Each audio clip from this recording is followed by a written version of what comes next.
Good morning, everyone. It is July the 26th, 2016. Time to kick off another trading day. And for Treasuries, probably the biggest thing we have today is the 5-year auction. Yesterday's 2-year auction was a bad auction.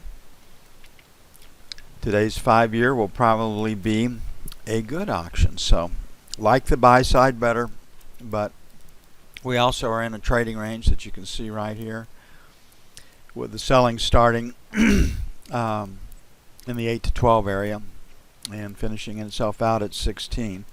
On the buy side, you can see that we have pretty good buying in the 31, 28, 32 area right down here. So I expect a trading range market today, just kind of moving sideways. Tomorrow's FOMC tends to freeze the activity.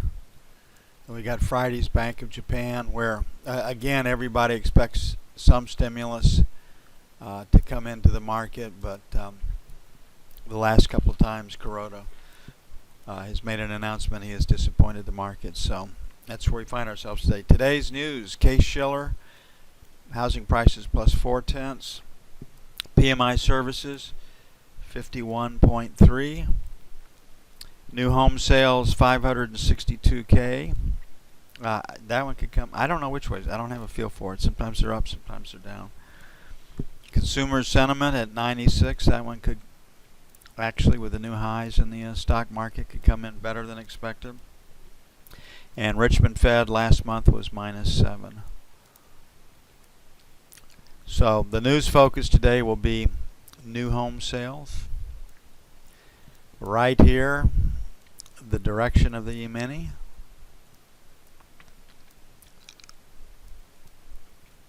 And the 5-year auction, which comes late. First sell this morning is 7 to 11.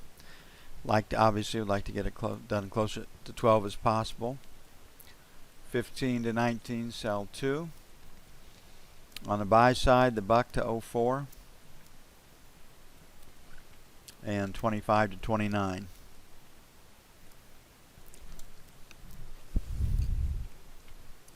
Hey, we had a break in the weather yesterday. The temperature was in the low 90s. I came home last night and it was 85 degrees by the time I got home, as opposed to 93 to 95. So that was kind of nice.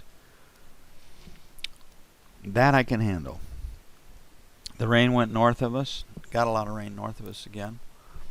Missed us, so lots of humidity in the area. When the temperature kicks back up into the 100, we'll have heat indexes of 105 to 110 again. We're having ourselves a sweltering summer.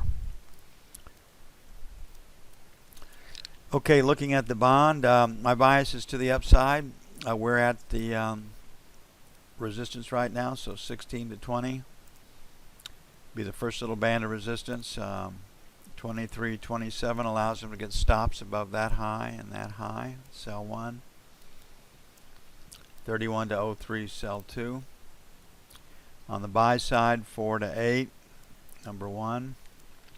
So 29 to 01, buy 1. And then 17 to 21, buy 2, in case we have ourselves a weak auction.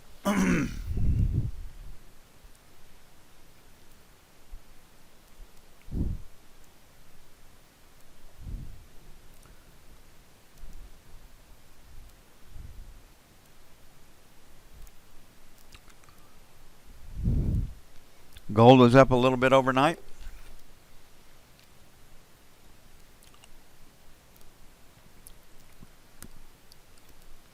And again, the FOMC meeting tends to freeze the gold players, just like the treasuries. So we've got volume right here at 23. Last night we had a sell at 20 to 22. The market did make it up to 24, so we'll put our sell at 23.25. 28 to 30. On the buy side, 15 to 17.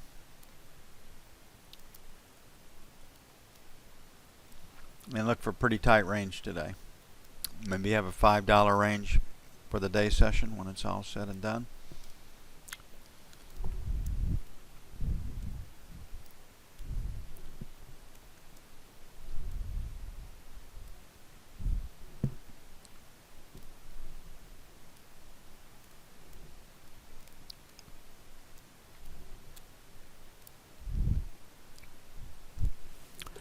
Euro and yen were up last night.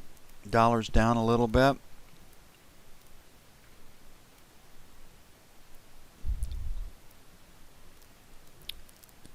Found sellers against 50, which was, I believe, our number 2 point. Yeah, 1050 was our number 2 point it held. Right now we're at 23. I've got sellers in the 35 area. So 40 to 50, sell 1. Sell 2, 75. On the buy side, trying to trade lower. Don't know if we can bust it. We have, we'll make it the buck to 10 for buy 1, and then 109.75 for buy 2. Maybe looking at the range right now.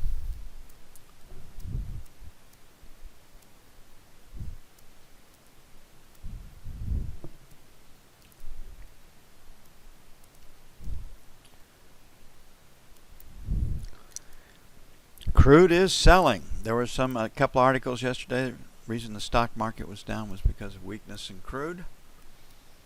Supposedly oversupplied. Now we had this low volume number right here in the 4280 area. You can see we have our tractor down here. Well, basically 4150, this high volume area. 41 and a quarter, 41.75 would be our next draw. So I think we are headed lower. First buy 42, 42 and a quarter. Then 41.50, 41.75 for buy 2. On the sell side, pretty clean break at 43. We're at 51, so 75 to 43, sell 1. 43 and a quarter, 43.50, sell 2. Market's heading lower. I think we're headed below 40. Give it a little bit of time. And then I think we'll find a bottom and settle into a trading range.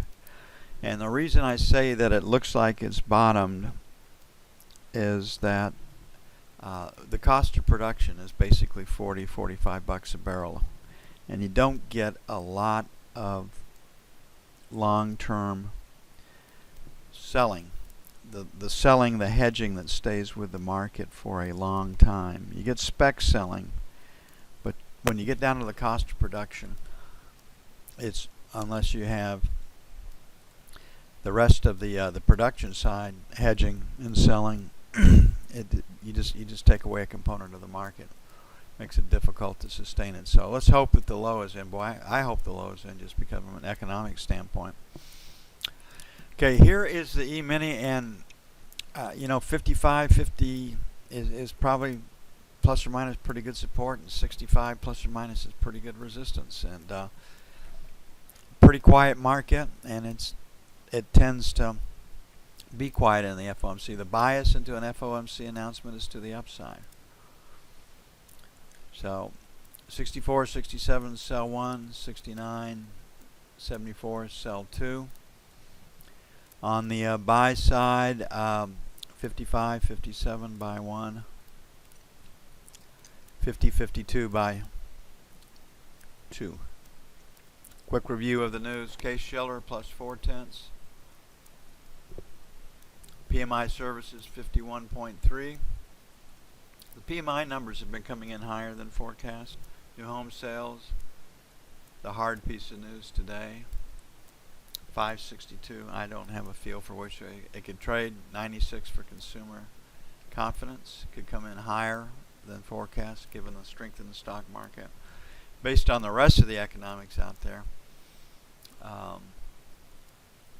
you'd think it would be a little bit lower, but quite often the stock market drives that number. And Richmond Fed was last month -7. Don't have an estimate for it this morning. Okay, take a bit to get everything up and posted. I'm going to get busy with that. I will be back with you as soon as possible.